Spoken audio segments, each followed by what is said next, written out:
As the heat of the summer approaches, using your electronics becomes increasingly important. Why? Because a lot of the bass population is in deeper water. Now, what I mean by deeper is that in the springtime, the majority of the bass population is in less than 5 feet of water.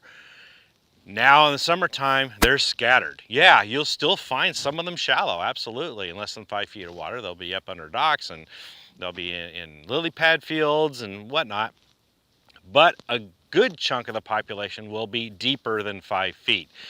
That could be 7 feet of water, could be 8 feet of water, could be 15 feet of water, and still there may be a bunch of bass that's even deeper than that. So learning how to use your electronics to find areas that are going to congregate the bass is going to be critical to your success. What you're looking for here are kind of the three things, the trifecta, that go together to make a really good bass fishing location. And that is changes in your structure, your contour on your bottom. You're looking also for cover and composition changes. And you're also looking for the presence of bait fish. So let's dive into that quickly, what that looks like on your depth finder and how to find those. Starting with those contour changes. It's a drop in the bottom structure. What we're looking for here is you may be going along, it's completely flat. There's just nothing going on, or a slow, gradual tapering to drop into deeper water. And then you'll find a drop. It's just a sudden drop. It could only be 2 feet, 1 foot, maybe 3 foot, not a bunch, but it's going along and down it goes and comes back up, or just keeps on going. That little subtle change in an otherwise flat terrain, that can attract fish. So that's what you want to pinpoint on your GPS and mark it. How do you find those? Well, let's start off with something easy. Let's say a creek channel. Now, in a lot of reservoirs, they've been around for a long time. The creek channels have silted in, so they're not as defined as they used to be. You're not going to have bottom, then poof, creek channel, and then drop back up. Here's the other side of the creek. No. It's a lot subtler than that. It's like this, and then it kind of goes down a couple of feet and then comes back up. It's a subtle change, but those can be hot spots. So mark those when you find them. Also, let's just go with the creek channel analogy. Following that, a lot of creeks, they don't just run straight. They bend and wind and turn and curve. Those are the areas, those changes, that's what can attract bass. So you're looking for those creek bends, especially if they swing up close to the bank. That's a really good spot because now the bass can sit there and they can easily move up to shallow water and back down without having to travel great distances. So look for those channel swings on those bends and mark them with your depth finder. The second thing you're looking for is cover and bottom composition. A lot of guys look for cover, but not the second one. So let's get into this. For cover, we're talking about things like weeds, and that'll show up in your depth finder like strands sometimes, straight up and down strands that top off at a certain level, or sometimes they're a little bushy. You get the hard bottom, or you can tell where the bottom is and something bushy on top of it, and they top off at a certain level, and typically they go for a long distance. It's not just a little ball. But you can also find sunken brush piles, you can find logs, rocks, boulders, stumps, anything that sometimes it looks like a little bump or an anomaly on the bottom than otherwise flat terrain. That could be the type of cover that you're looking for. So make sure you mark those, especially if they're near these channel, where the channel turns and curves, those different anomalies.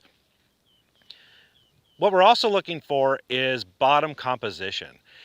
What I mean by that is the difference between a hard bottom and soft bottom and all the variances in between. The best way to understand that, because it's hard, it can be really difficult to understand what you're looking at and how soft or hard bottom, especially if you're looking at pebbles versus hard rock or chunk rock. Hard rock is hard. But chunk rock, gravel, the difference between those, how can you tell? Well, here's a little tip from your Uncle Glenn. Take your depth finder, if you're in that 15 feet, and set the range to 50 feet. I know that sounds crazy. We're only in 15 feet, Glenn. Why do you want to set to 50? Okay, follow the bouncing ball. Now, what you'll find sometimes is you get the 15-foot level. Down at 30 feet, you might find another line. And sometimes at 40 feet, you may find another line.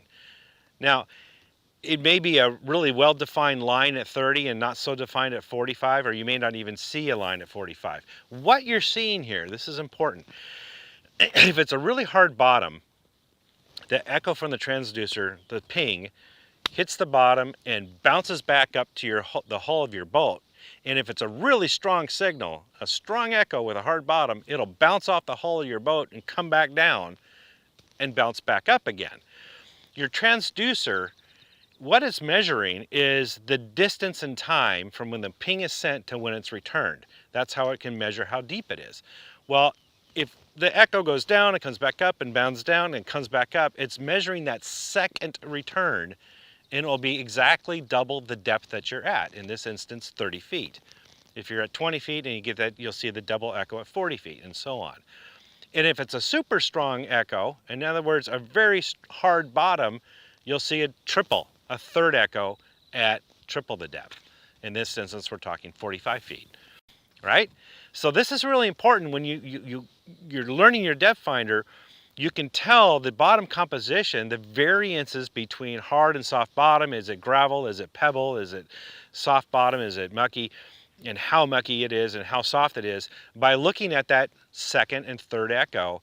And then the line that's at the actual depth, in this instance 15 feet, look at that line at 15 foot and see what it looks like.